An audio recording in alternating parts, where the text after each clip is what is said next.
الحمدللہ وحدہ والصلاة والسلام علی من لا نبی بعدہ۔ زندہ لوگوں سے اختلاف ہو سکتا ہے لیکن مرے ہوئے سے کوئی اختلاف نہیں کرتا۔ خاندان کے لوگ اگر کسی زندہ شخص سے ناراض ہوتے ہیں، مرنے کے بعد ان کے لیے ہمدردیاں پیدا ہو جاتی ہیں، نفرتیں کرنے والے جنازے کو کندھا دیتے ہیں، سیدھے منہ سلام نہ کرنے والے مرنے پر موٹے موٹے آنسو بہاتے ہیں۔ لیکن یزید، اس کے لیے اللہ پاک نے ایسی نفرت دلوں میں پیدا کی کہ اس کے گھر کے لوگ بھی اس سے نفرت کرنے لگے۔ پہلے تو اس کی اپنی زندگی اجیرن ہوئی، واقعی کربلا کے 3 سال کے اندر وہ مر گیا، گھوڑے سے گر کر گردن کی ہڈی ٹوٹی یا پیٹ کے درد میں آنتوں کے زخم سے، یعنی تڑپ تڑپ کر وہ مر گیا۔ واقعی کربلا کے بعد ایک دن ایک رات بھی سکون کی نصیب نہ ہوئی، وہ مرا، عبرت کا نشان بنا۔ اس کے بعد اس کا بیٹا معاویہ بن یزید حکمران بنا، اور اس سے یزید بڑی محبت کرتا تھا اپنی اولاد میں سب سے زیادہ، اسی لیے اس کا نام اپنے والد حضرت امیر معاویہ رضی اللہ عنہ کے نام پہ رکھا تھا۔ یہ جب حاکم بنا تو 40 دن حکومت کی، اور حکومت کرنے کے بعد تمام بنو امیہ کو جمع کیا، اس نے جتنے بھی عمائدین تھے انہیں جمع کیا اور ان سے کہا کہ آپ نے مجھ پر اعتماد کیا، مجھے حاکم بنایا، لیکن میں یہ حکومت تمہارے حوالے کرتا ہوں، کیونکہ جس تخت کے اوپر میں بیٹھا ہوں اس تخت کے نیچے خاندان رسول کا خون ہے۔ میرے والد نے یہ تخت نواسۂ رسول حضرت امام حسین رضی اللہ عنہ کو شہید کر کے لیا ہے، میں اس تخت پر نہیں بیٹھنا، اور میں اپنے بعد بھی کسی کو تم میں سے نامزد نہیں کرتا خلافت کے لیے، نہ حضرت ابوبکر کی طرح کہ انہوں نے حضرت عمر کو اپنے بعد خلیفہ بنایا تھا، تم میں سے کوئی بھی مجھے ایسا نظر نہیں آتا، اور نہ حضرت عمر کی طرح کہ انہوں نے 6 بندوں کا انتخاب کیا تھا، تم میں سے تو 6 پر میری نظر نہیں ٹھہرتی،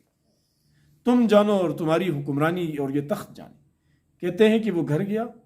کچھ دن گھر میں ہی رہا، یہی سوچتا رہا کہ یہ میرے والد نے بڑی زیادتی کی، بہت ظلم کیا۔ اسی کڑن کو لیتے لیتے جوانی کے اندر دنیا سے رخصت ہو گیا۔ اتنی نفرت کی انہوں نے اپنے والد کے اس عمل سے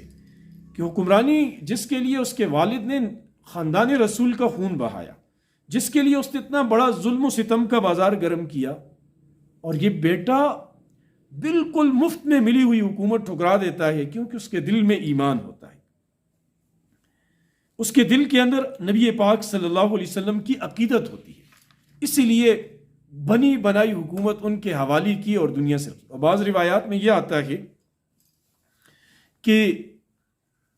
اس نے اپنی زندگی میں جب یزید قریب المرگ تھا اور بستر پر تھا، بہت شدید بیمار تھا، تو اس کو بلایا اور کہا، نصیحتیں کی کہ میں اپنے بعد میں چاہتا ہوں کہ حکومت تم سنبھالو، اور تم اچھی طرح حکومت کر سکتے ہو، تمہارے اندر اہلیت۔ تو اس نے تڑپ کر جواب دیا کہ ابا جان، مجھے آپ کی اس حکومت کی ضرورت ہی نہیں ہے، جس حکومت کے لیے آپ نے ہمارے پیارے نبی صلی اللہ علیہ وسلم کے خاندان کو گاجر مولی کی طرح کٹوا دیا، حضرت حسین جو حضور کی اولاد میں حضور کو سب سے محبوب تھے، جو حضور جسے اٹھاتے رہے، چومتے رہے، اس کو آپ نے قتل کروا دیا، مجھے آپ کی حکومت کی ضرورت نہیں ہے۔